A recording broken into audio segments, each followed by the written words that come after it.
Rameswaram cafe bomb blast ಪ್ರಕರಣಕ್ಕೆ ಸಂಬಂಧಪಟ್ಟಂತೆ ಪೊಲೀಸರ ತನಿಖೆ ಸವಾಲಾಗಿ ಪರಿಣಮಿಸ್ತಾ ಇದೆಯಾ ಅನ್ನೋ ಪ್ರಶ್ನೆ ಕೂಡ ಈಗ ಉದ್ಭವಿಸ್ತಾ ಇದೆ. ಕಾರಣ ಏನು ಅಂತ ಕೂಡ ನೋಡ್ತಾ ಹೋಗೋಣ.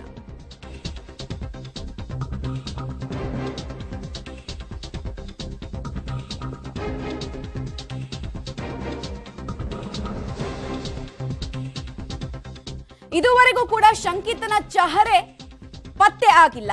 ಮುಖ ಚಹರೆಯನ್ನ ಪತ್ತೆ ಮಾಡೋದಕ್ಕೆ ಆಗದೆ ಪೊಲೀಸರಿಗೆ ಇಡೀ ತನಿಖೆಯ ಪ್ರಕ್ರಿಯೆ ಸವಾಲಾಗಿ ಪರಿಣಮಿಸ್ತಾ ಇದೆ. ರೇಖಾಚಿತ್ರ ಬಿಡಿಸೋದಕ್ಕೆ ಒಂದು ಸ್ಪಷ್ಟತೆ ಆದ್ರೂ ಬೇಕಲ್ವಾ? ಅಟ್ಲೀಸ್ಟ್ ಒಂದು ಫೇಸ್ ನ ಬಗ್ಗೆ ಯಾರಾದ್ರೂ ನೋಡಿದ್ರ ಬಗ್ಗೆ ಆದ್ರೂ ಮಾಹಿತಿ ಬೇಕಲ್ವಾ? ಅದ್ಯಾವುದು ಸಿಗದೆ ಪೊಲೀಸರು ಪರದಾಡ್ತಾ ಇದ್ದಾರೆ ಅನ್ನೋದು ಗೊತ್ತಾಗ್ತಾ ಇದೆ. ಒಂದೇ ಒಂದು ಫ್ರೇಮ್ ನಲ್ಲಿ ಕೂಡ ಶಂಕಿತನ ಮುಖ ಚಹರೆ ಗೊತ್ತಾಗಿಲ್ಲ. So well trained, well planned ಅನ್ನೋದು ಗೊತ್ತಾಗ್ತಾ ಇದೆ. ಹೀಗಾಗಿ ಪೊಲೀಸರ ತನಿಖೆಗೆ ಅತಿ ದೊಡ್ಡ ಚಾಲೆಂಜ್ ಕೂಡ ಎದುರಾಗಿದೆ. ಸಸ್ಪೆಕ್ಟ್ ನ ಹಿಡಿಬೇಕು ಅಂತ ಹೇಳಿದ್ರೆ ಮೊದಲು ಆತನ ರೇಖಾಚಿತ್ರವನ್ನ ಬಿಡಿಸಿ ಹಲವು ಆಯಾಮಗಳಲ್ಲಿ, ಅಂದ್ರೆ ಗಡ್ಡ ಇದ್ದು ಗಡ್ಡ ಇಲ್ಲದೆ ಆ ತರದ್ದೆಲ್ಲ ಅನೇಕ ಫೋಟೋಗಳನ್ನ ಬಿಡಿಸಬೇಕಾಗುತ್ತೆ, ಅನೇಕ ರೇಖಾಚಿತ್ರಗಳನ್ನ ಬಿಡಿಸಬೇಕಾಗತ್ತೆ. ಬಟ್ ಆ ರೇಖಾಚಿತ್ರಕ್ಕೆ ಬೇಕಾದಂತಹ ಎಲಿಮೆಂಟ್ಸೇ ಪೊಲೀಸರಿಗೆ ಲಭ್ಯ ಆಗ್ತಾ ಇಲ್ಲ. ಒಂದೇ ಒಂದು ಸಿಸಿಟಿವಿ ಫುಟೇಜಸ್ ಅಲ್ಲೂ ಕೂಡ ಅಟ್ಲೀಸ್ಟ್ ಆತನ ಮುಖ ಚೆಹರೆ ಸಿಕ್ಕಿಲ್ಲ ಅನ್ನೋದು ಗೊತ್ತಾಗ್ತಾ ಇದೆ. ನೀವು ಒಂದ್ ಕಡೆ ವಿಜುವಲ್ ನೋಡ್ತಾ ಇದಿರಲ್ಲ, ಇದು ಆತ ನಡ್ಕೊಂಡು ಹೋಗ್ತಾ ಇರುವಂತಹ ದೃಶ್ಯ. ಫುಟ್ಪಾತ್ ನಲ್ಲಿ ಸಿಸಿಟಿವಿ ಫುಟೇಜ್ ಅನ್ನ ಅವಾಯ್ಡ್ ಮಾಡೋದಕ್ಕೆ ಅಂತಾನೆ ಫುಟ್ಪಾತ್ ಅನ್ನ ಬಳಸದೆ ಆತ ಸಿಸಿಟಿವಿಯಿಂದ ಅಂತರ ಕಾಯ್ದುಕೊಂಡಿದ್ದಾನೆ. ಮತ್ತೆ ಯಾವಾಗ ಸಿಸಿಟಿವಿ ಹತ್ರ ಬರ್ತಾನೆ ಆಗ ತಲೆ ಬಗ್ಗಿಸ್ಕೊಂಡೇ ಇದ್ದಾನೆ ಅಂತ. ಸೊ ಎಲ್ಲೂ ಕೂಡ ಆತನ ಮುಖ ಚೆಹರೆ ಗುರ್ತು ಸಿಗದೇ ಇರೋ ರೀತಿನಲ್ಲಿ ಅತ್ಯಂತ ಚಾಣಾಕ್ಷತನದಿಂದ ಆತ ವರ್ತಿಸಿರೋದು ಗೊತ್ತಾಗ್ತಾ ಇದೆ. ಇದು ಮೇಜರ್ ಸೆಟ್ ಬ್ಯಾಕ್ ಅನ್ನ ಪೊಲೀಸರಿಗೆ ಕೊಡ್ತಾ ಇದೆ. ಸೊ ಇದನ್ನ ಹೇಗ್ ಓವರ್ಕಮ್ ಮಾಡ್ತಾರೆ?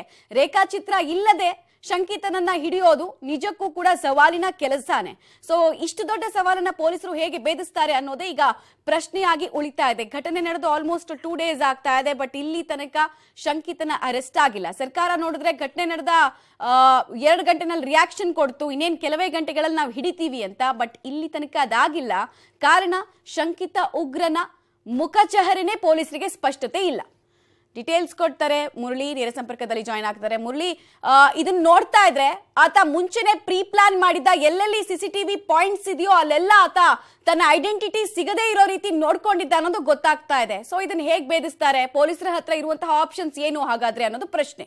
ಮಮತಾ, ಯಾಕೆಂದ್ರೆ ಇಡೀ ಪ್ರಕರಣಕ್ಕೆ ಸಂಬಂಧಪಟ್ಟಂತೆ ಸಾಕಷ್ಟು ಮಹತ್ವದ ಮಾಹಿತಿಗಳನ್ನ ಕಲೆ ಹಾಕ್ತಿವಿ ಅನ್ನೋ ಒಂದು ಹುಮ್ಮಸ್ಸಲ್ಲಿ ಮತ್ತು ಕಾನ್ಫಿಡೆನ್ಸ್ ಅಲ್ಲಿ ಎರಡರಲ್ಲೂ ಕೂಡ ಪೊಲೀಸ್ ಅಧಿಕಾರಿಗಳಿದ್ರು. ಆದ್ರೆ ಈಗಿನ ಮಾಹಿತಿಗಳ ಪ್ರಕಾರ ಪೊಲೀಸರಿಗೆ ಆತನ ಮುಖ ಚಹರೆಯನ್ನೇ ಕೂಡ ಪತ್ತೆ ಮಾಡ್ಲಿಕ್ಕೆ ಸಾಕಷ್ಟು ಕಷ್ಟ ಆಗ್ತಾ ಇರುವಂತದ್ದು. ಯಾಕಂದ್ರೆ ಆತ ನಿನ್ನೆ ಏನು ಸ್ಫೋಟ ಆಗುತ್ತೆ, ಸ್ಫೋಟಕ್ಕಿಂತ ಮುಂಚೆ ಸಾಕಷ್ಟು ಬಾರಿ ಅಲ್ಲಿ ಸುತ್ತಾಟವನ್ನು ನಡೆಸಿದ್ದಾನೆ. ಜೊತೆಗೆ ಎಲ್ಲೆಲ್ಲಿ ಸಿಸಿಟಿವಿಗಳಿಲ್ಲ ಅಲ್ಲೆಲ್ಲ ಕೂಡ ಆತ ಯಾವ ರೀತಿಯಲ್ಲಿ ಹೋಗ್ಬೋದು, ಅಲ್ಲಿಂದ ಎಸ್ಕೇಪ್ ಆಗ್ಲಿಕ್ಕೆ ಯಾವ ರೀತಿಯ ಪ್ಲಾನ್ಗಳನ್ನ ಮಾಡಬಹುದು, ಇದೆಲ್ಲಾನು ಕೂಡ ಆತ ಮಾಡ್ಕೊಂಡಿರುವಂತದ್ದು. ಯಾಕಂದ್ರೆ ಪೊಲೀಸರನ್ನ ದಿಕ್ ತಪ್ಪಿಸ್ಲಿಕ್ಕೆ ಏನೇನ್ ಪ್ಲಾನ್ಗಳನ್ನ ಮಾಡ್ಕೊಳ್ಬೇಕು ಆ ಪ್ಲಾನ್ಗಳನ್ನ ಕೂಡ ಮಾಡ್ಕೊಂಡಿದ್ದಾನೆ ಅನ್ನೋದ್ರ ಬಗ್ಗೆ ಈಗ ಸ್ಪಷ್ಟವಾಗಿ ಗೊತ್ತಾಗ್ತಾ ಇರುವಂತದ್ದು. ಯಾಕಂದ್ರೆ ಆತ ರಾಮೇಶ್ವರಂ ಕೆಫೆ ಒಳಗಡೆ ಬಂದಾಗ್ಲೂ ಕೂಡ ಆತ ಕ್ಯಾಪ್ ಅನ್ನ ಹಾಕೊಂಡಿದ್ದ, ಗಾಗಲ್ಸ್ ಅನ್ನ ಹಾಕೊಂಡಿದ್ದ, ಅದಾದ ನಂತರ ಮುಖಕ್ಕೆ ಮಾಸ್ಕ್ ಕೂಡ ಹಾಕೊಂಡಿದ್ದ. ಇವೆಲ್ಲ ಕೂಡ ಹಾಕೊಂಡ್ರೆ ಆತನ ಮುಖ ಚಹರೆಯನ್ನ ಪತ್ತೆ ಮಾಡ್ಲಿಕ್ಕೆ ತೀರಾ ಕಷ್ಟ ಆಗುವಂಥದ್ದು. ಆತ ಹೋಗೋ ಸಂದರ್ಭದಲ್ಲೂ ಕೂಡ ಅದೇ ರೀತಿಯಲ್ಲಿ ಇದ್ದಾನೆ. ಜೊತೆಗೆ ಸಿಸಿಟಿವಿ ಫುಟೇಜಸ್, ಸಿಸಿಟಿವಿ ಎಲ್ಲೆಲ್ಲಿ ಇದೆ ಅನ್ನುತ್ತಾ ಆತನಿಗೆ ಮೊದಲೇ ಅರಿವಿತ್ತು. ಆ ಹಿನ್ನೆಲೆಯಲ್ಲಿ ಆ ಸಿಸಿಟಿವಿ ಎಲ್ಲೆಲ್ಲಿ ಬರ್ತದೆ ಆ ಸಂದರ್ಭದಲ್ಲೆಲ್ಲ ಆತ ಸಂಪೂರ್ಣವಾಗಿ ಕತ್ತನ್ನ ಬಗ್ಸಿಯೇ ಹೋಗುವಂಥದ್ದು.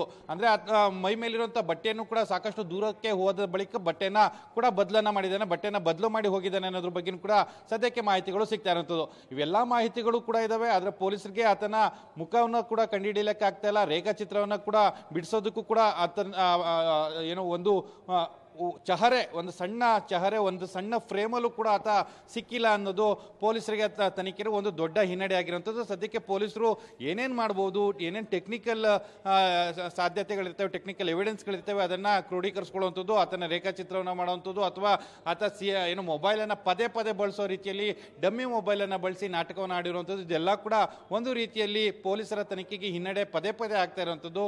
ಅಂದರೆ ನಿನ್ನೆ ಆತ ಹೋದಂಥ ಜಾಗ ಏನಿತ್ತು ಆ ಜಾಗವನ್ನು ಸಂಪೂರ್ಣವಾಗಿ ಪರಿಶೀಲನೆ ಮಾಡ್ತಾರೆ. ಕೇವಲ 2-3 ಸಿಸಿಟಿವಿ ಫುಟೇಜಸ್ ಅಲ್ಲಿ ಮಾತ್ರ ಆತರ ಸಿಕ್ಬಿದ್ದಿರುವಂಥದ್ದು. ಅದಾದ ನಂತರ ಮುಂದಕ್ಕೆ ಹೋದಂತೆ ಸಂಪೂರ್ಣವಾಗಿ ಬಯಲು ಪ್ರದೇಶ, ಅಲ್ಲಿ ಯಾವುದೇ ರೀತಿಯ ಸಿಸಿಟಿವಿ ಕ್ಯಾಮ್ರಾಗಳು ಕೂಡ ಇರಲಿಲ್ಲ. ಅಲ್ಲೆಲ್ಲೂ ಕೂಡ ಆತ ಕ್ಯಾಪ್ಚರ್ ಆಗದೆ ಇರುವಂಥದ್ದು ಪೊಲೀಸರ ತನಿಖೆಗೆ ಮತ್ತೊಂದಷ್ಟು ಹಿನ್ನಡೆಯನ್ನು ಉಂಟು ಮಾಡಿರುವಂಥದ್ದು. ಮಮತಾ.